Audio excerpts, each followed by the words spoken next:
Hi, I'm Steve Adubato. This is a very special edition of One-on-One. This is a one-on-two conversation, part of our ongoing series, trying to educate and inform folks about organ and tissue donation. It is our honor to welcome Gail Clegg, who is a mother of Sean Clegg, who at 14 years of age was in a terrible car accident, became an organ donor, 100 recipients. Total with skin and tissue, yes. And one of those recipients sitting on your left? That's my girl, Melissa. I could introduce her, but I'd rather you do it. Melissa Coleman. Tell us about Melissa. Melissa, I call her my Energizer Bunny on steroids. Never am on steroids because I take transplant medication. I never met anybody with so much energy. But apparently, before she received Sean's kidney, she was close to death. Yeah. By the way, let's keep camera rolling. We'll get a tissue for you. Okay, thanks. If you bring a tissue out, if you could. So you're always ready. Good. I'm going to clarify. Sean was, in fact, on a bike hit by a car, 14 years of age. The decision, by the way, we're going to put up information, the New Jersey Sheriff. Patty, I'll take it. It's all right. I'll get this. So if you could just put it right there. Okay. So the sharing network information is up. Did you know about this organization? Did you know that this was a possibility? I knew about organ donation, but nobody I knew was a donor. Nobody was registered to be a donor. Nobody received an organ. It was just in the trauma unit at the hospital. After I understood what was going on, I asked a friend, what could we do? And this just came out of my mouth, believe it or not. Then I just decided it's what we wanted to do. What was the it? Give the gift of life to so many others? Make something positive come out of this tragedy. So, it was instant death. So there wasn't really a choice. There wasn't life support to keep him alive. There weren't operations that could save him. He was gone. So we just decided to make this happen, and I really knew nothing about the process. I learned about the process with the sharing network at Cooper Hospital while we were going through it, because you're there for 2 days while they have him declared brain dead, and then they have to search for people for all the organs, which were 6 solid organs that were donated out, and then the whole process of everything else. And they walked me through the whole process. And you didn't search for Melissa, right? And you had been on a list for... So I have, my underlying disease is called FSGS. It's a rare disease. They don't know if I was born with it or if it was, it's an autoimmune disease. They don't know if maybe I didn't take care of a strep throat or something like this. And I ended up in kidney failure.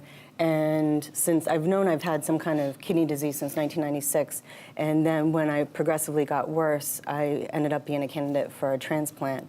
And so that was January 2004. I'm being put on this list.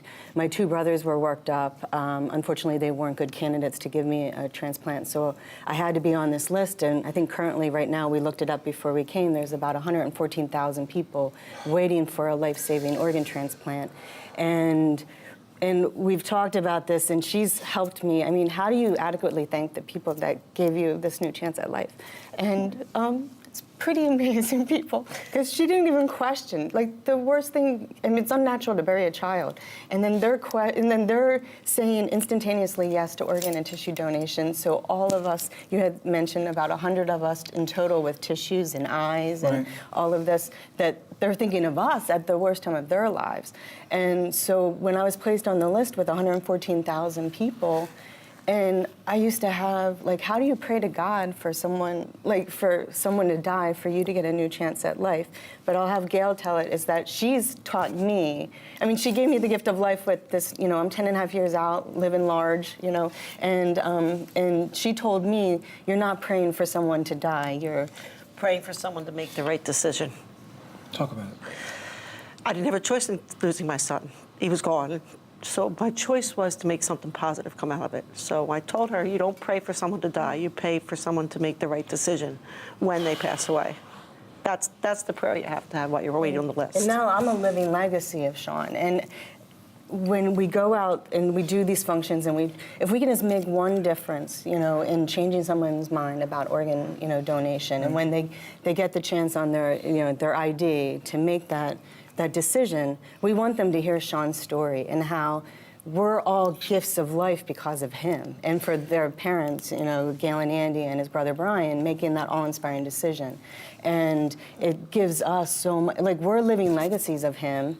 And believe it or not, all of their friends and family come up to me and say that I'm a gift to them. How is that possible? Do you know? How is that possible? I'm sorry. We travel together. Yeah. We've been to Europe.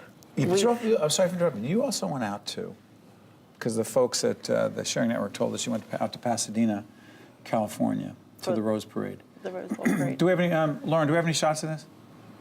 We're going to show some shots. Describe this experience, and also how Sean was honored and recognized at the Rose Parade. Go ahead. Absolutely. So this is actually the first time we were all together. That's Sean's picture on the Rose Bowl Parade float for the Donate Life. He's right over my son Brian's head there. I actually have the picture Patty, with can me. we pick this up? This is actually the frame version. Which Oh, It was get this? just opened this morning. She just got it mailed Are to you her serious? back framed. Yeah, Yeah. they- So they in the dropped green it off room, we for just us. saw this for the first time. Wow, you just saw this. Well, I just got it back. We actually finished it. So there were 44 of these on that float, and they're all done by volunteers in California. So each donor that's chosen to be honored on the Donate Life float gets one of these, and it's put on the float. And this is Sean, one of 44 of them. Could you do this for us? Could you just tell us briefly? We got it. Don't worry about it. Okay. Could you tell us a little bit about Sean?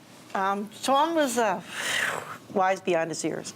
So when he was 14, he had already taken his college boards for the Johns Hopkins Gifted and Talented program. He liked to write music lyrics. He took guitar lessons, taught his friends how to play the guitar. He was just wise beyond his years. And one of the things that when people say, how do you know he would have wanted to do this? When we came home from the hospital after 2 days and we were planning his funeral, we found on his MySpace page at the time. I know. Can you believe Before MySpace Facebook. back in? He had written right before he walked out the door that day. He was wearing the same T-shirt, Yeah, right? On the photo on his MySpace page. He wrote this saying, and we took it to heart. It said, "We all die. The goal is to create something that lives forever." Say it again. We all die. The goal is to create something that lives forever. So that I know he was probably talking about music, writing music that'll live forever, but his gift will live forever because beyond his recipients, you've met his heart recipient as well, and she's gone on to have 3 babies. So now there's another generation of Sean. No, I'm his kidney recipient, but his But the heart other recipient, recipient. Oh Stefania. my God! And are you related somehow? Is there a short version of this? Yeah, sure. There's when I was waiting on the list, I put out a Christmas card letter letting people know because I wasn't comfortable asking people to get tested. Right. And in my Christmas card letter, one of my mom's cousins, Peggy, and her daughter, Peggy, actually, older Peggy's married to Gail's dad. So my gift was a directed, donated It's called a gift. directed. Yes. Where family Which is is very rare. Very rare. So I am just so blessed. I had, my family advocating for me and then her saying yes to organ. And I didn't know her. I didn't know anything about her. I never met her. A lot of people who don't know you but know you now. Do us a favor. Could you send a message to everyone watching right now who says, wow, what a powerful story, but I don't know if it's right for me. What would you say? Well, people ask me how I get through every day. And I always say, you have the power. I hope to God you never find out. I hope that this happens to anybody. But if you really think about it, it is the right thing to do. I mean, to be able to help and save another life is just, it's amazing. It's a feeling you just can't imagine. And Sean will live on in a positive manner. And that's what I strive to do. I try to pay his gift forward every day. You're doing it today. And I get to do it personally and professionally because I work at Hahnemann Hospital in Philly and I promote our kidney and liver programs. So, he's given me the world back to me. Gail and Melissa, I want to thank you. Thank We you. appreciate you sharing this story. You've made a difference. And thank you to our friends at the Sharing Network as well. Thanks. Thank you. We'll be right back right after this. Thank you. Thank you. One-on-One with Steve Adubato has been a production of the Caucus Educational Corporation, celebrating over 30 years of broadcast excellence.